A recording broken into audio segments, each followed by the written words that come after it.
Welcome back, and as you guys just seen, we got the third gen back inside the shop, and no, it's not broken. Unfortunately, no, we're not painting it yet, but if you guys haven't been following along, or you guys are new to the channel, this is my brother's truck. It's an 05 Ram 2500 with the 5.9 common rail inside of it, completely rust-free.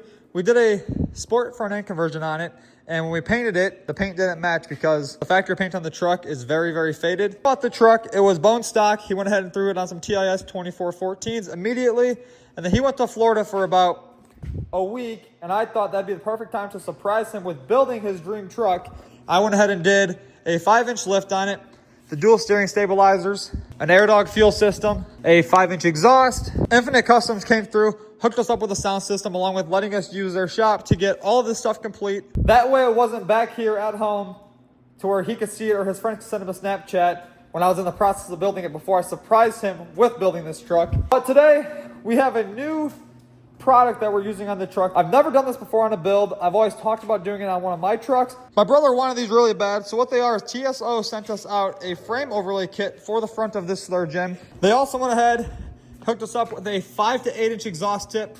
It's a stainless steel with about, I think, 8 overlays all the way around it. So we'll powder coat this one color, then the overlay is another color. We have yet to decide if we're painting this truck a different color, so we're not going to powder coat these things quite yet. Right now we're just going to work on getting the holes drilled and getting them onto the frame, and then we will decide what we're doing with the color of the truck, if it's staying red or if it's going a completely different color. But before we get into installing these, we got some new tow mirrors for this thing because these ones are all cracked up. Those lights are green. The bottom of it down there has a hole inside of it. New tow mirrors right there, so let's get the old mirrors off of it, throw the new ones on, and wire up those lights.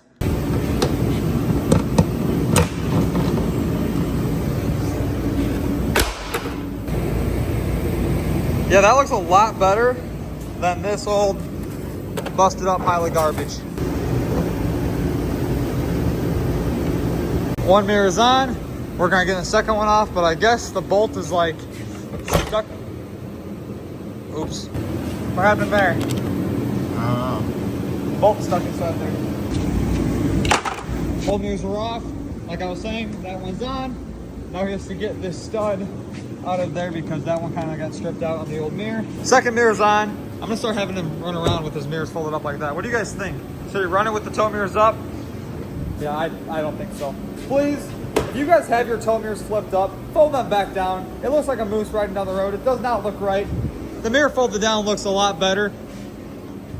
And I've tested them. I have a 40-foot gooseneck. I've hauled a lot of stuff, big trucks on the trailer, that the tires stick past the side of the trailer. And with the tow mirrors up, I can see less than I can see with the tow mirrors down. So everybody, if you're watching this, please keep your tow mirrors folded down.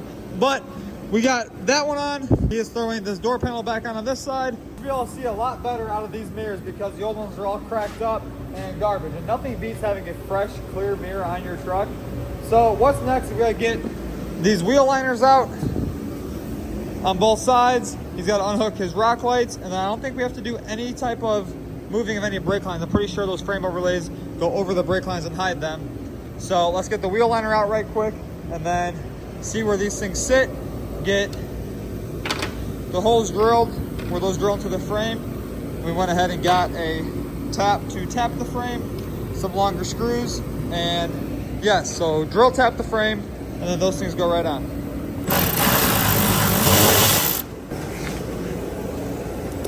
So with all the rock lights we installed, we got smart and started installing plugs on the wheel liner. So when you gotta take the wheel liners out, you don't have to cut the rock light harness, which is very convenient because the wheel liners come out of this truck like every other day because he's always changing something or doing something different or adding different rock lights. So now that the wheel liner's out, we have plenty of access to get right into here and see exactly where we need to put the frame overlays. Yeah, that'll look very good once it's all on the truck and they're powder coated. So right now we have to drill a hole right here, through there, and through there, and then it's just 2 on the front that hold the front one on. So as long as we don't break drill bits and we don't snap the taps, this should be very easy to get the first one installed.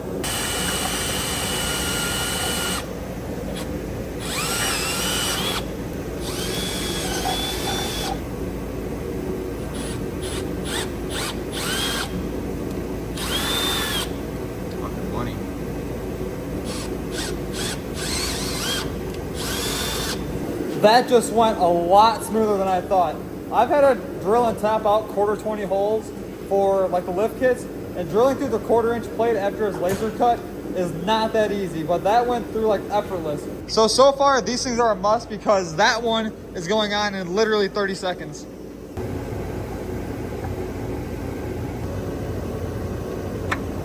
The driver's side front went on literally effortless, and that should look a lot better inside there once the wheel liner's back in and the back one's on. So now we're gonna figure out which one goes on this side, get those holes drilled, and get that one thrown on, throw this wheel liner back in, then we'll move on to the passenger side.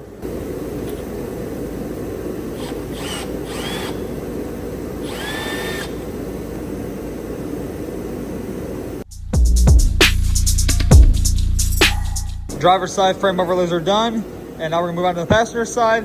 But first, that looks absolutely killer on this side. And on the passenger side, this front plate is flat versus how on the driver's side, they make them to where they come out and around your gearbox bolts, which is really nice because then it blocks those ugly heads to the gearbox bolts. Now we can do a comparison. This side is done with overlays on it. Don't mind the wheel liner that's cracked. We'll grab some new ones of those.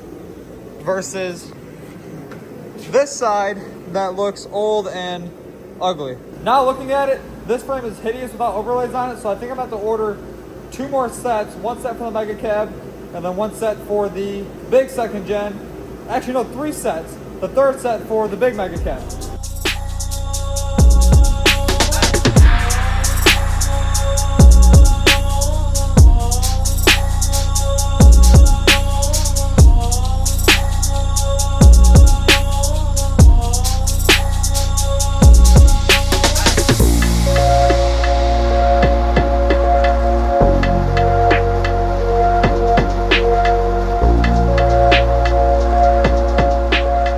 We got the passenger side overlays on the frame, wheel liner back in, and this thing looks insane with those on it. Like I was saying, I've never done this on a build, but I am going to start using these TSO overlays on all my builds from here on out. But since we got the overlays on it, my brother's been talking for the last 15 or 20 minutes. Actually, no, we've been arguing for the last 15 or 20 minutes about him wanting to lift this truck bigger. I said we just got it done.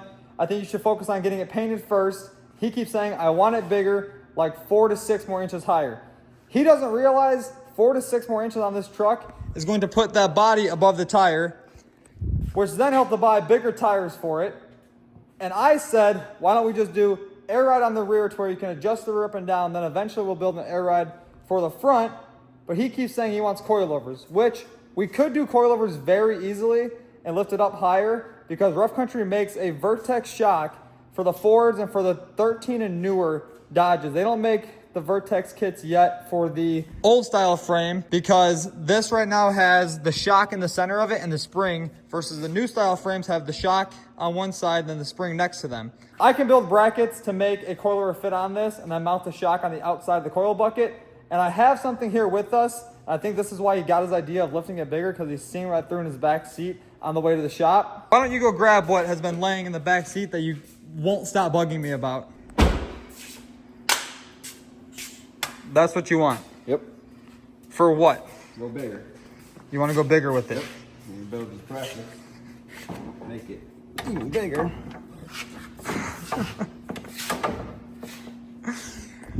I think that's what it was. He's seen that in his back seat, and he's had this in his head all day. He just didn't know how to bring it up to me. But he wants to throw coilovers on it.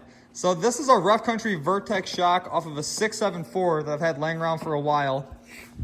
And I grabbed it because in my head I was like, okay, I'm going to design brackets for it to where I could put them on something. And in my head I was going to say, okay, when we get another second gen or when we get another truck down the road, I'll have it already all designed and we can throw coilovers on it when we do the 5-inch lift versus having the coil spring. I don't think that shock's ever going to make it on another build. I think my brother's definitely going to end up taking that set of shocks that I have. So what do you guys think? Should we lift this truck bigger or should we leave it at the height it's at now, do airbags in the rear, paint the whole truck, and then think about that down the road? If we do the coilovers on it, we can get an external shock for the outside with the resi, so it'll have the reservoir for the coilover itself, then a resi shock outside of it, which would look pretty good. We can go ahead and build a mini cradle for it with long arms, and then we can still probably do an air ride setup in the rear. That's just like a month worth of work to get that all done versus painting the truck in a week, because the truck really has no dents on it. The only problem with it right now is that it's 4 different shades of red. The more I look at it, this truck would be pretty sick a little bit bigger. What size tire you think? Because right now it's on a what? 24 and a 35. Right now it's on a 24 and a 35, and he thinks it'll need what? A 40? 30s and 40s. 30s and 40s he wants on it now. The red truck might be getting 30s and 40s on it eventually. And I think, actually we'll do this. Get a coin.